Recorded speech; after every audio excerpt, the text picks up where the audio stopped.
C'est Henri Salvador qui nous le disait en 1965.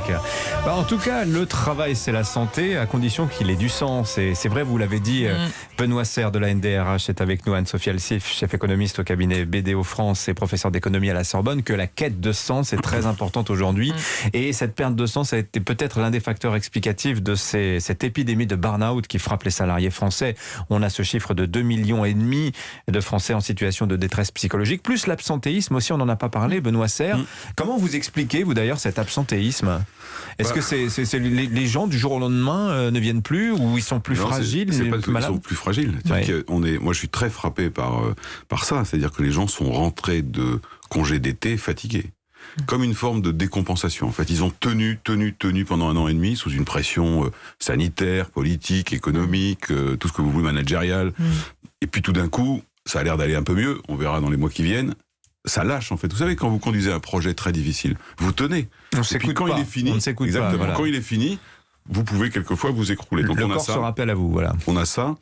Puis après, il y a l'ambiance générale. C'est vrai que quand vous êtes, regardez ce qui vient d'être annoncé par le Premier ministre, quand vous êtes dans un environnement, vous êtes fatigué. Vous avez lâché après 1 an et demi de crise. Et on vous annonce que tout augmente autour de vous. Vous savez, c'est le fameux. Est-ce qu'il y a de l'inflation ou de sentiment d'inflation ? Peu importe. Pour la personne, c'est pareil, le sentiment d'inflation. Tout ça mis bout à bout fait que vous attendez de la reconnaissance, vous êtes inquiet parce que vous dites tout ça commence à coûter très cher, et en plus vous êtes épuisé. Vous avez quelques bonnes raisons quand même de faire ou des burn-out ou d'avoir une pression cognitive telle que vous êtes épuisé. Je profite d'avoir une macroéconomiste sous la main, Anne-Sophie Alsif. C'est vrai, j'ai fait la distinction tout à l'heure à Olivier Grégoire qui nous parlait d'inflation. Je lui dis non, c'est pas une vraie inflation, c'est une hausse des prix.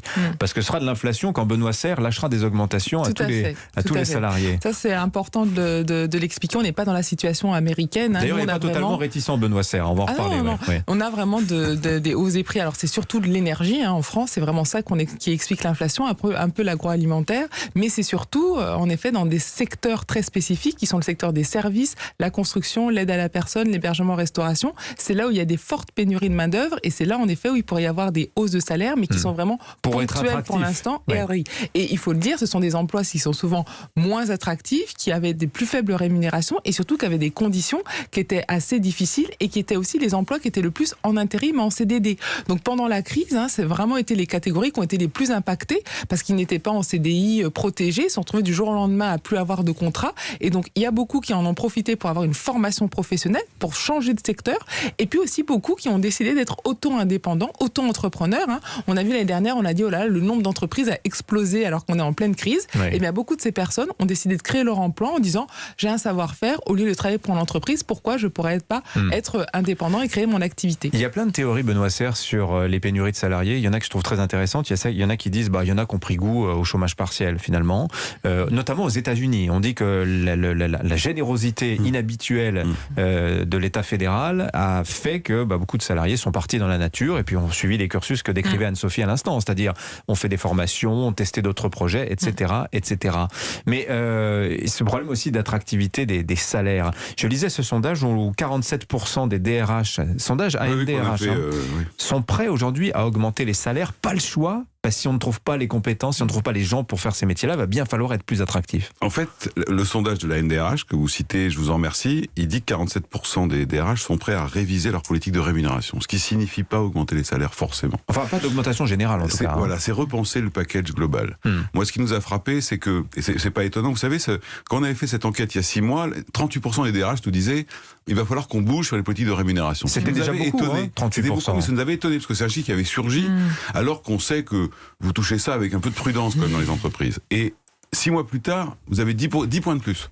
Ça veut dire que ça devient un vrai sujet. Pourquoi ? Parce que d'abord, il y a le phénomène inflationniste. Après, le chef macroéconomiste connaît mieux ces questions-là que moi. Et puis, vous avez aussi le fait qu'il y a une demande de reconnaissance et qu'en plus, il y a une pénurie d'emplois. Et le rapport... Vous savez, quand vous êtes embauché quelque part, vous faites un lien, une espèce de croisement entre le salaire et les contraintes.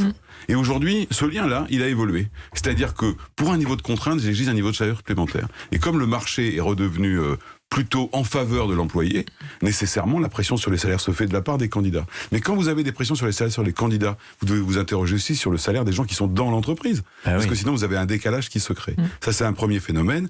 Le deuxième phénomène, c'est une attente de reconnaissance, et c'est pour ça que notre enjeu, c'est faire en sorte que sous la pression publique ou du sentiment d'inflation, les augmentations générales ne viennent pas manger 100% des budgets d'évolution de salaire qu'on peut faire, parce que sinon on risque de réduire la reconnaissance individuelle, l'augmentation individuelle. Or ça, c'est un sujet qui est très attendu, très attendu. Et donc c'est un équilibre difficile. Puis après il y a d'autres choses, il y a la modification des politiques d'intéressement, de rémunération. D'ailleurs vous avez vu qu'on demandait au gouvernement de regarder le régime fiscal de ces systèmes, parce qu'il donne du pouvoir d'achat tout de suite, notamment l'épargne salariale, qui est bloquée 5 ans.